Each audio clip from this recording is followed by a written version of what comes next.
Hello again.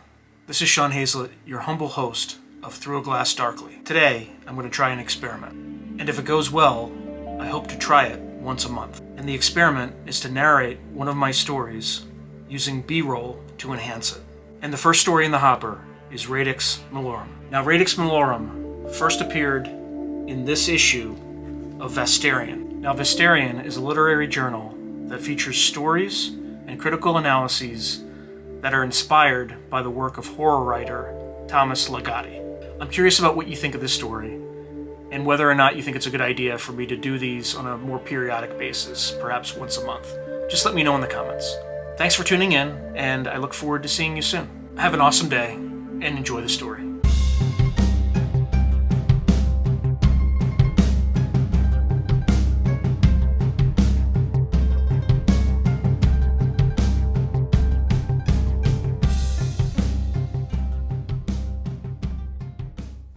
Radix Malorum by Sean Patrick Hazlett. It's been said, the curse of middle age is a man's inability to admit he's reached the peak of his life's parabolic arc, never to rise higher than whatever station he's reached.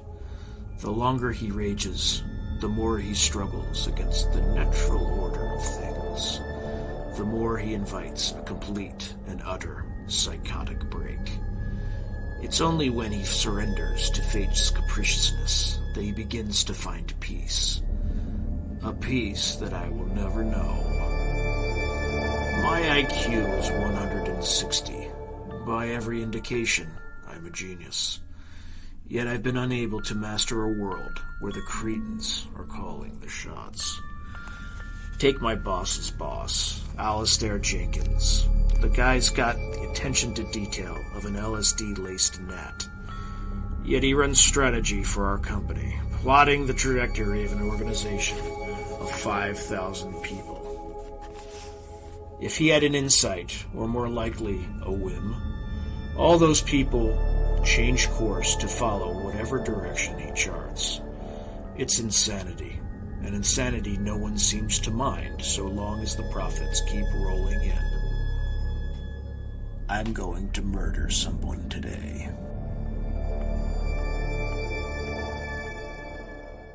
The nightmares started 3 weeks ago.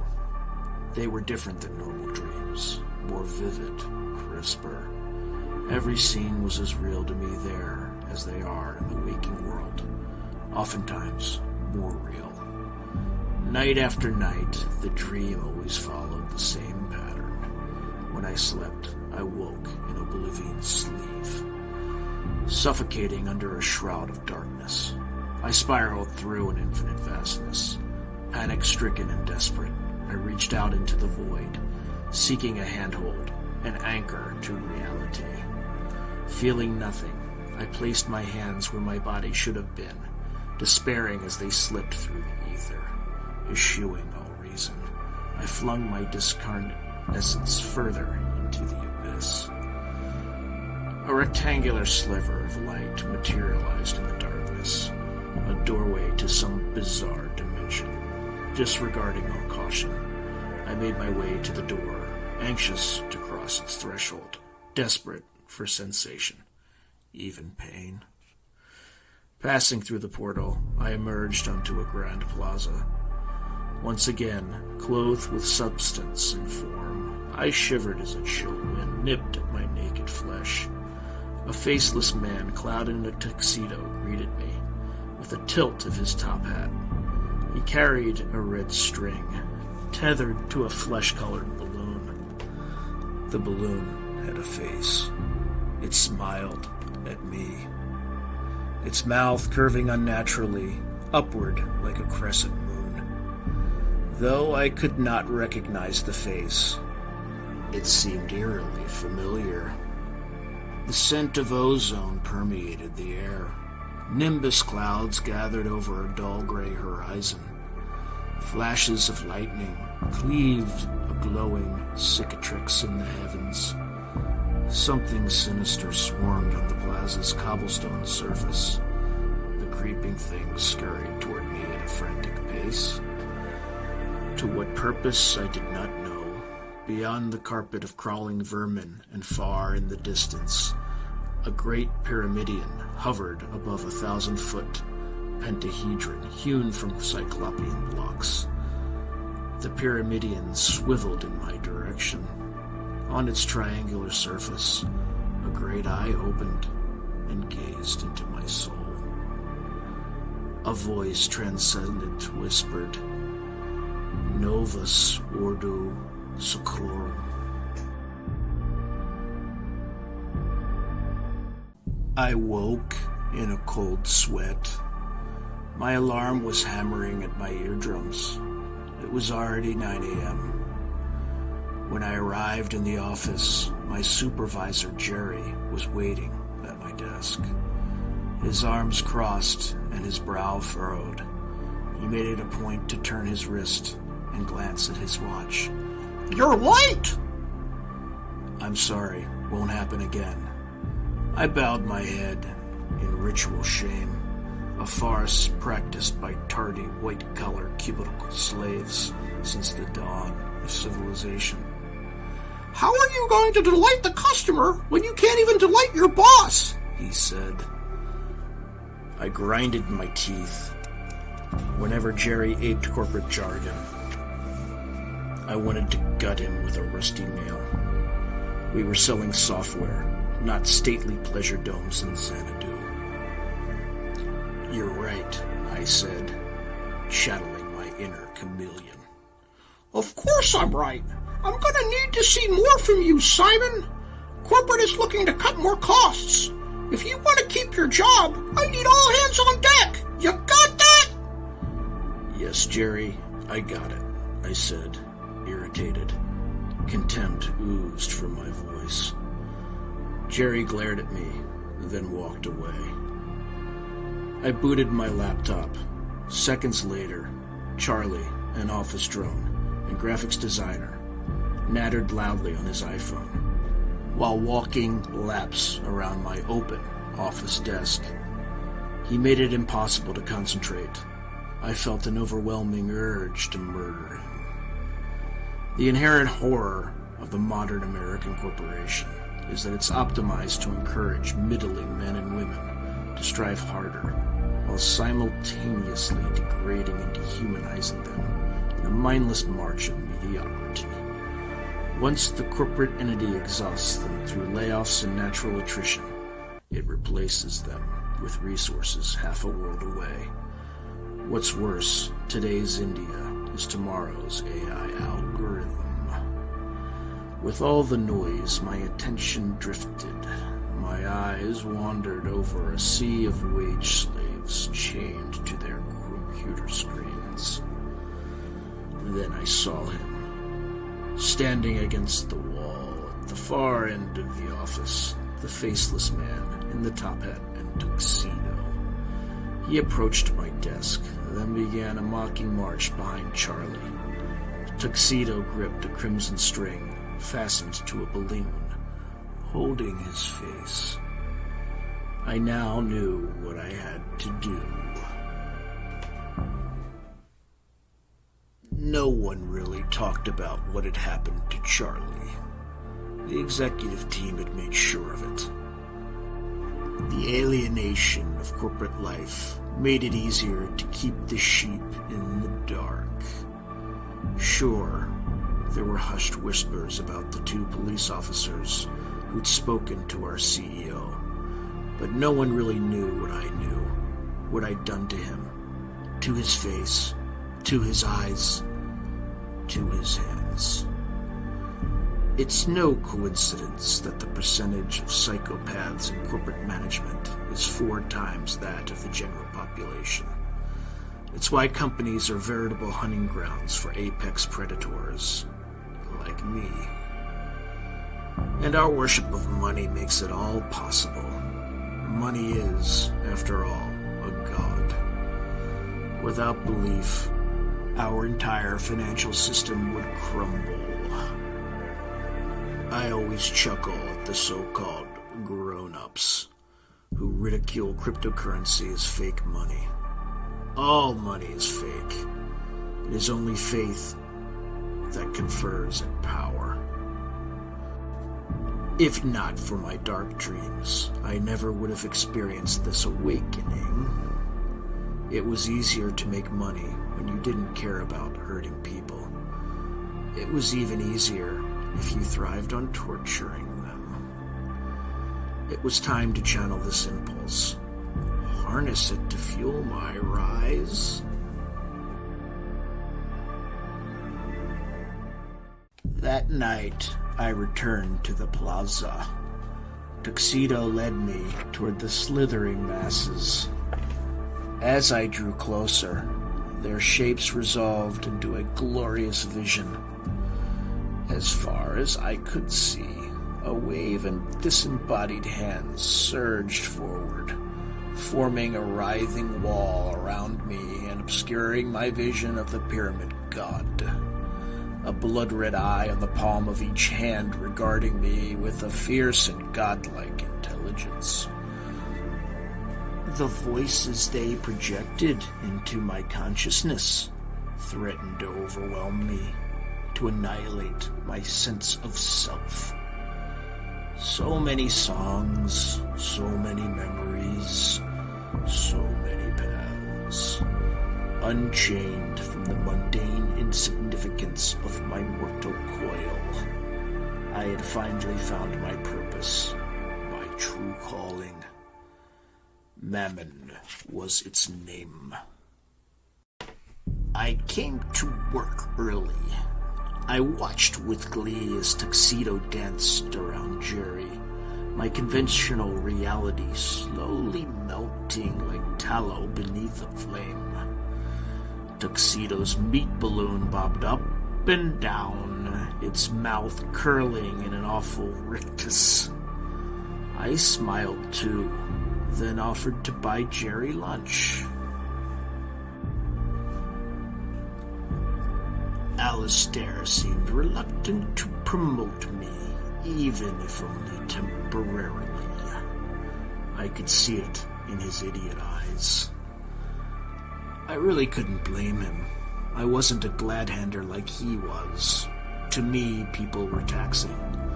I used to avoid them unless interaction was absolutely required. Now I actively sought them out, especially if their culling would increase my personal collection, while simultaneously improving the corporation's profit margin. The trick was not to exterminate the highest-performing salespeople.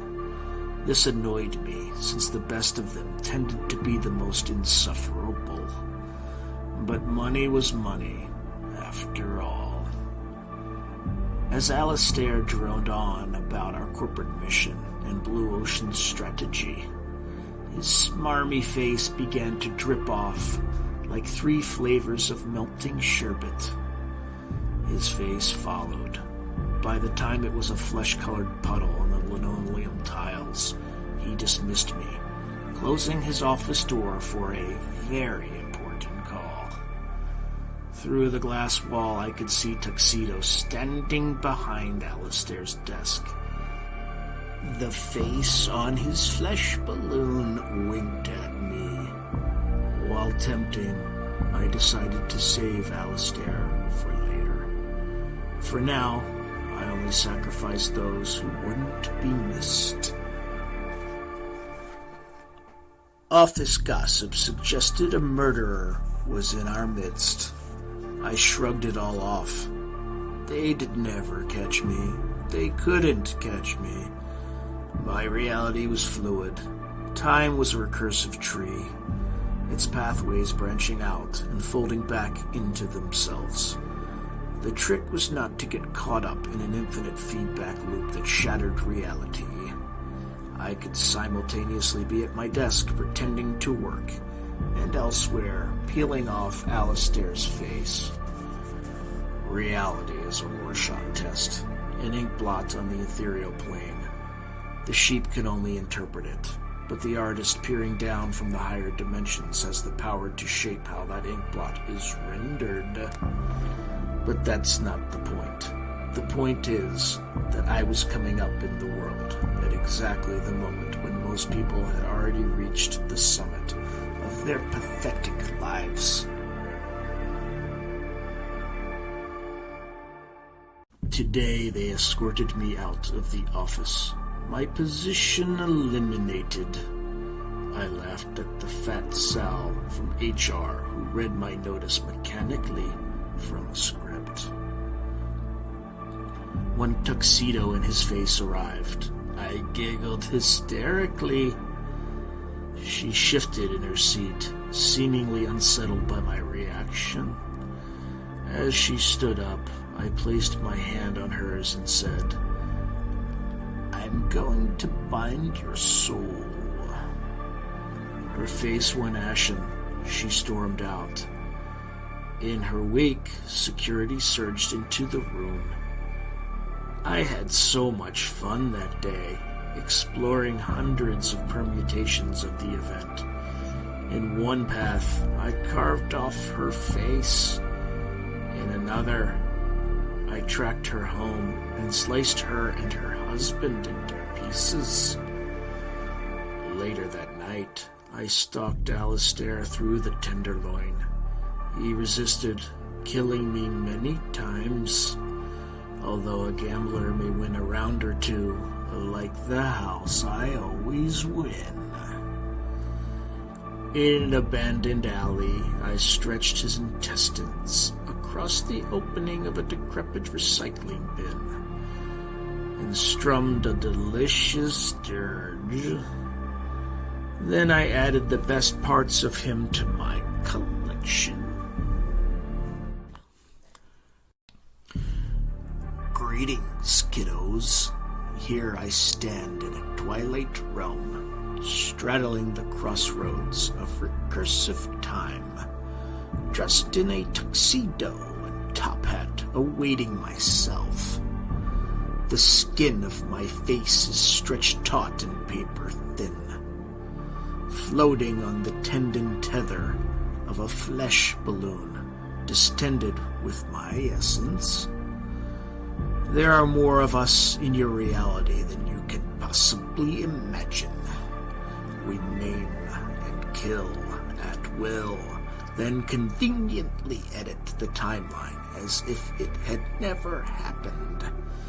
In this reality, at least.